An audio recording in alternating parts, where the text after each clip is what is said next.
Bonjour, dans le cadre de notre série de vidéos sur l'Ayurveda originel, Yves Ecker va nous présenter justement les bases de ce que c'est l'Ayurveda originel.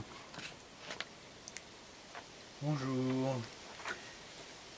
L'Ayurveda originel, et on pourrait dire aussi un peu original, parce qu'il n'est pas très courant, il remonte à la nuit des temps. Il existe de bien avant l'Ayurveda hindou. Euh, il est la plus vieille médecine au monde, qui existe depuis la nuit des temps. Et donc, euh, l'Ayurveda hindou est spirituel sans aucun doute, mais pas religieux.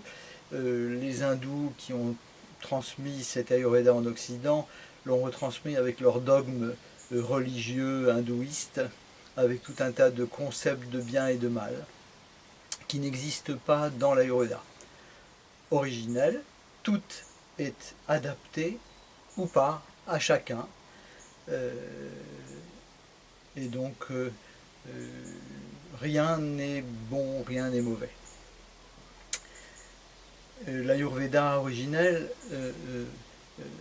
se situait avant l'hindouisme, plutôt d'ailleurs dans la région du Népal, Bhoutan, etc., et non pas en Inde. C'est venu beaucoup plus tard en Inde. Et c'est les hindous qui ont retranscrit les premiers l'Ayurveda, parce que c'est eux qui avaient les premiers l'écriture, le sanskrit. Et donc c'est pour ça que de nos jours, on croit que l'Ayurveda est hindou, mais il ne l'est pas. Voilà. Il faut parler, pour parler de l'Ayurveda, des trois éléments de base constitutifs de l'univers. Et pour ça, il faut parler de l'origine de l'humanité et de notre ami le Créateur. Et donc le Créateur, Dieu seul sait pourquoi, a eu besoin de s'incarner pour faire l'expérience de la dualité de la matière. Donc dans un premier temps, crée l'espace et où il n'y a rien, le vide.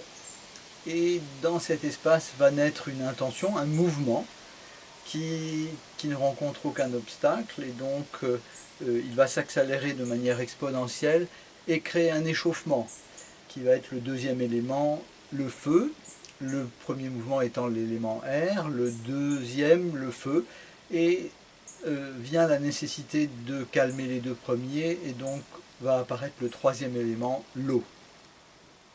Et nous avons ces trois éléments constitutifs de tout l'univers, qui en interaction constante vont créer toute chose dans l'univers. Et on va parler un peu des qualités de chaque élément. L'air est bien sûr très mobile, très invisible, il est imprévisible aussi, et bien d'autres choses. Le feu est très lumineux, très visible, très chaud, et très créatif. Et l'eau est froide, transparente, donc pas très visible quand même, et s'adapte naturellement à toutes les formes. Ces trois éléments en interaction constante et en 7 phases successives, et non pas en 7 jours, comme on nous le raconte dans la Bible, en 7 phases successives vont créer tous les mondes, du plus subtil jusqu'au plus grossier, et on va retrouver ces trois éléments de manière constituée dans toute chose et en chacun de nous, dans un pourcentage différent. Et donc, il y aura trois éléments qui vont donner trois tempéraments, avec un élément dominant, et donc quatre autres avec deux éléments dominants. Et donc ça donnera 7 tempéraments et non pas 3 comme on croit souvent. Et donc chaque tempérament a une fréquence vibratoire spécifique, une chaleur spécifique, et donc qui ne change pas, jamais. Ce qui change après, c'est la pathologie, le déséquilibre, mais pas le tempérament. Et donc il faut s'adapter à son tempérament, qui est notre véritable nature, la couleur de notre âme. Et la clé du bonheur et de la santé, c'est s'adapter et non pas faire un régime ou un autre, ou avoir un comportement ou un autre, mais s'adapter en fonction de son tempérament. Que dire de plus sur cet Ayurveda? Et donc pour prendre un exemple maintenant sur la différence entre l'Ayurveda originel et l'Ayurveda hindou, les hindous disent que par exemple les massages doivent se faire entre hommes ou entre femmes, parce qu'ils sont puritains évidemment avec leur religion, alors que dans l'Ayurveda original on dit la mixité est intéressante parce qu'elle amène une synergie entre l'homme et la femme qui est vraiment génératrice d'une énergie équilibrée. Par exemple, et puis il n'y a rien qui est bon, rien qui est mauvais, comme eux disent que l'ail et l'oignon ne sont pas bons, c'est très dogmatique. Évidemment, dans nos régions, l'ail et l'oignon, si on n'en mange pas, c'est quand même dommage parce qu'ils ont des qualités extraordinaires, antibactéricides, etc., etc. Et bien d'autres choses du même style. Ensuite, prenons un exemple d'adaptation par rapport au tempérament. On va prendre un tempérament sur toute une vie. Et on va prendre l'exemple du tempérament feu, qui est un tempérament dynamique, chaud, qui aime, on dit dans l'Ayurveda, au début de notre vie, nous aimons ce qui nous ressemble. Et donc, le tempérament feu, qu'on nommera solaire, car il est relié au soleil, aime tout ce qui est chaud.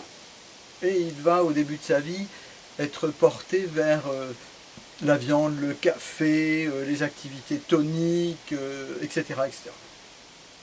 Et évidemment, il va être un jour, l'alcool aussi d'ailleurs, et un jour il va être mal parce que il en a un peu trop, il est déjà chaud et il en rajoute, donc il va un peu tomber malade.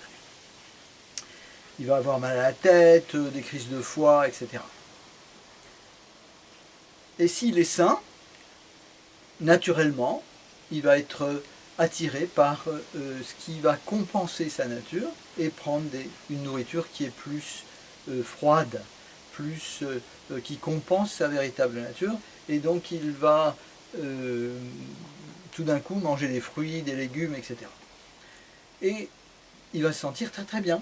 Pendant quelques années, il va se sentir vraiment très bien. Il va arriver à une espèce d'équilibre où il compense son feu. Très très bien jusque-là. C'est là d'ailleurs que certains écrivent des livres en disant la meilleure nourriture, le meilleur régime, c'est végétarien, manger des fruits et légumes, etc. Et donc son feu a baissé. Seulement, naturellement avec l'âge, le feu baisse. Le feu digestif, Agni, baisse de plus en plus. D'ailleurs, quand on meurt, c'est que le feu digestif est tombé à zéro. C'est là qu'on meurt. Et donc, il va se passer cette chose, c'est qu'il va augmenter petit à petit, éteindre son feu, à force de mettre de l'eau sur le feu, éteindre son feu, il va finir par tomber malade, avoir des maladies qu'il n'avait jamais eues avant, etc. Donc, la clé, c'est s'adapter. Une chose est bonne à un moment donné, pas à un autre. Une chose est bonne en été, pas en hiver. Ce sera l'objet d'une prochaine vidéo. Merci à vous, à bientôt. C'est bon? Oui, c'était une conférence d'Yveker, l'Ayurveda originel. Vous avez les coordonnées du site internet pour avoir plus d'informations. À bientôt!